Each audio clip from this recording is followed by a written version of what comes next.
In 2012, a Dutch teenager accidentally made her 16th birthday party invite public on Facebook. Now, inspired by the movie Project X, over 350,000 people RSVP'd, turning it into a riot scene.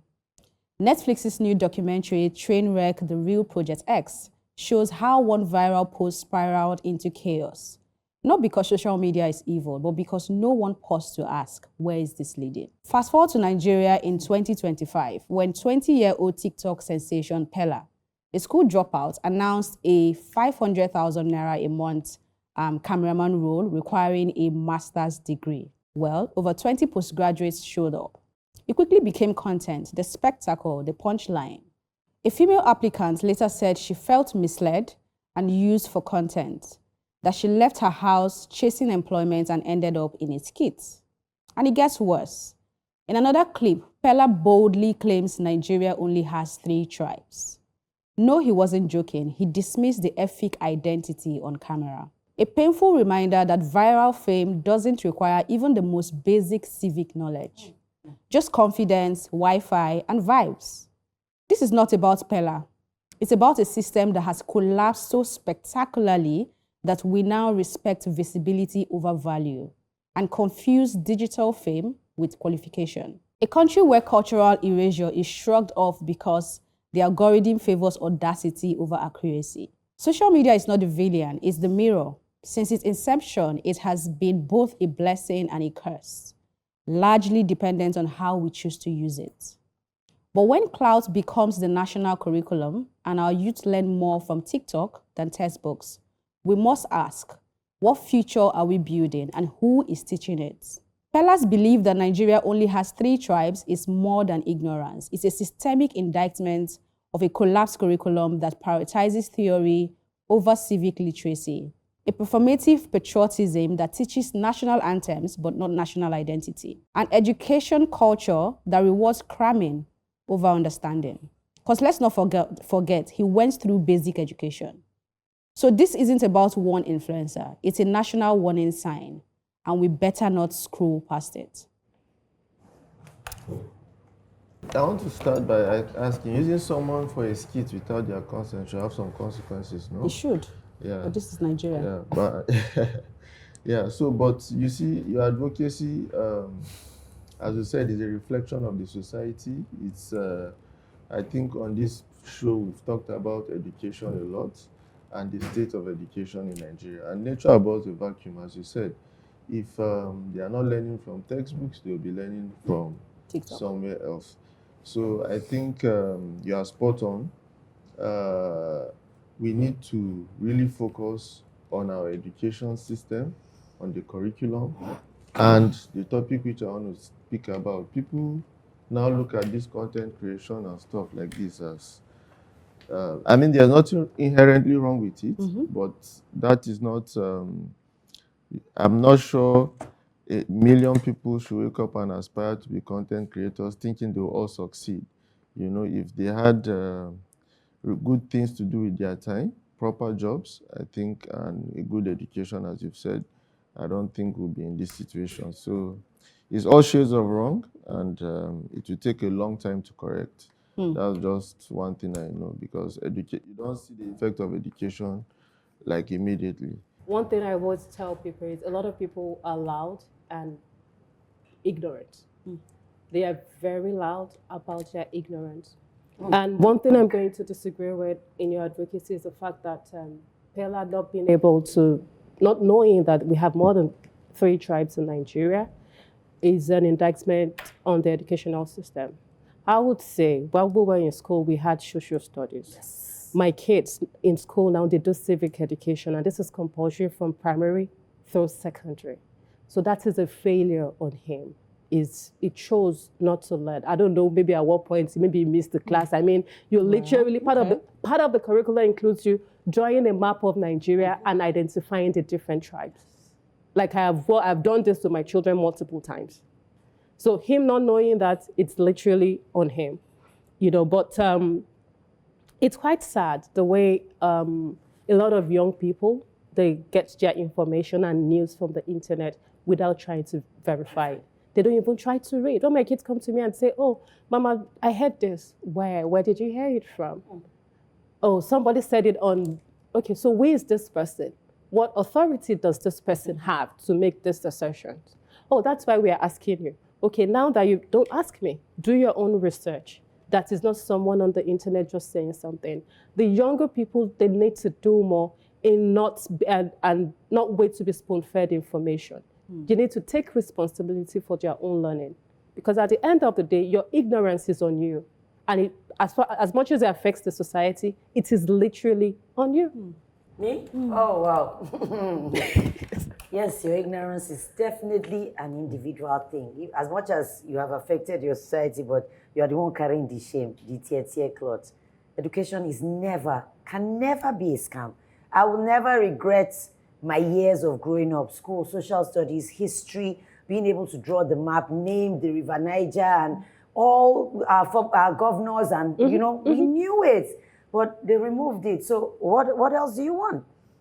I grew up reading books like Famous Five, Secret Seven, reading books, learning words, how to spell, how to read and write properly.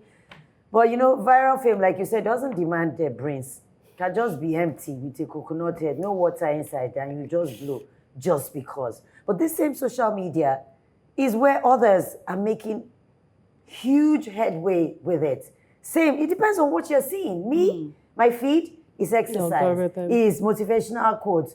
I don't even see anything that is rubbish. So it's what you choose to feed your eyes on. That's what's going to keep coming into you. Hearing, what's the Bible quote again? Doing the word of God comes by faith, comes by hearing and hearing by the word of God. You read. If you're not reading, what you're hearing is breeze, next thing in and out. So I wish them well. When I came for him, I don't even know him. I work with Patrick's Speech. They help children with speech and language.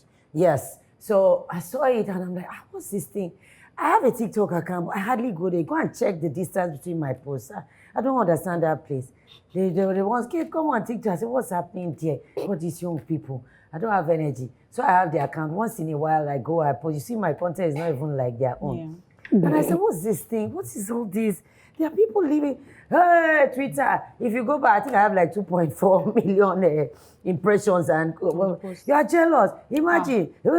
Me jealous. Of what? I'm jealous of him. I don't Yinka, you saw it now. Jealous of the fellow guy? Yes, I'm jealous of him. He has made too much money. There's people like us. He's not the first to do it. I just say, look at these hungry people. But I don't even blame the people who went for the job search, thinking that I will lead somewhere. It's the situation of the country. Somebody is going for an interview, hoping to contribute honestly, and then make money. Then you turn them into content. Nothing happens. He has used you. He has thrown you away. Nothing. Like he's going to do it again. Zuma says, our laws is only a suggestion. There are no consequences. I rest my case. I was speaking with my brother 2 days ago, and we're analyzing a place at the table. And he was talking about the richness of the content and about how a lot of people need to tune into the program, listen, because they will be educated. Remember we had Maji here last week. Okay, yes, and Maji was also talking about how even though he's a host, he was also learning. Educated. And it's the same thing with me, and I think every other host here, that as much as we contribute, we also learn. Absolutely.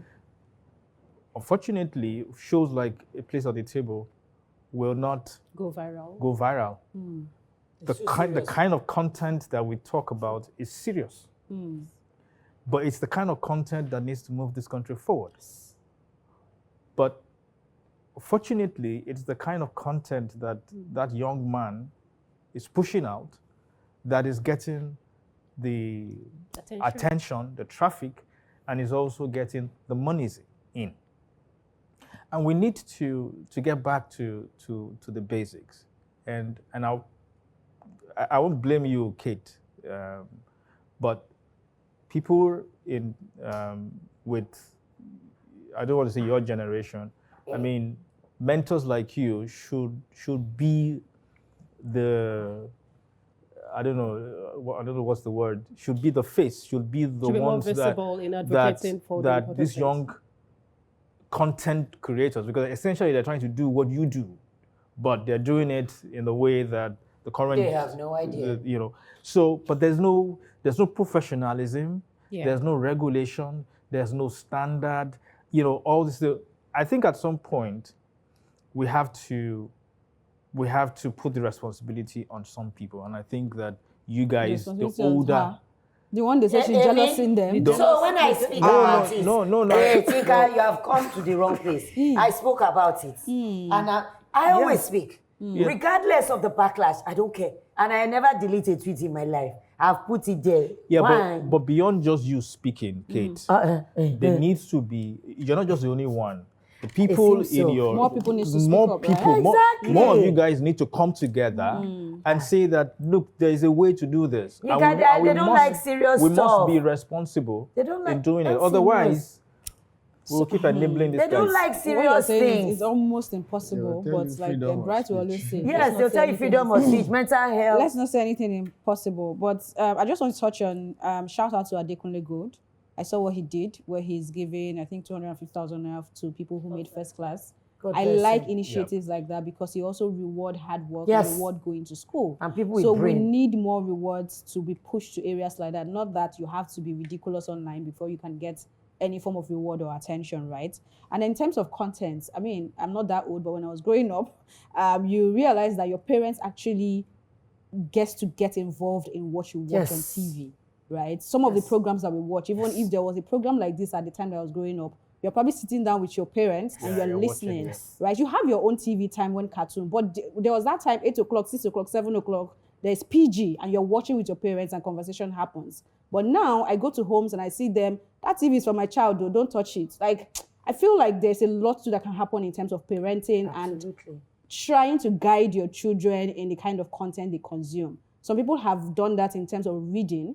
When they're reading, their child see them reading and then they imbibe that into their children. But there are very few. So I feel like new parents should also try to put that. We're not saying don't give them Coco Melon to watch or whatever, but at some point, let there be that time where you're watching something with your child them, and have a conversation from those things. Some of But the yeah. parents are content creators.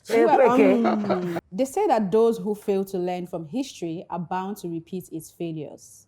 Let's not scroll past those national teachable moments. Talking about history, Elsie, last time we said we cannot be said to be making progress without a clear roadmap, and I maintain that position.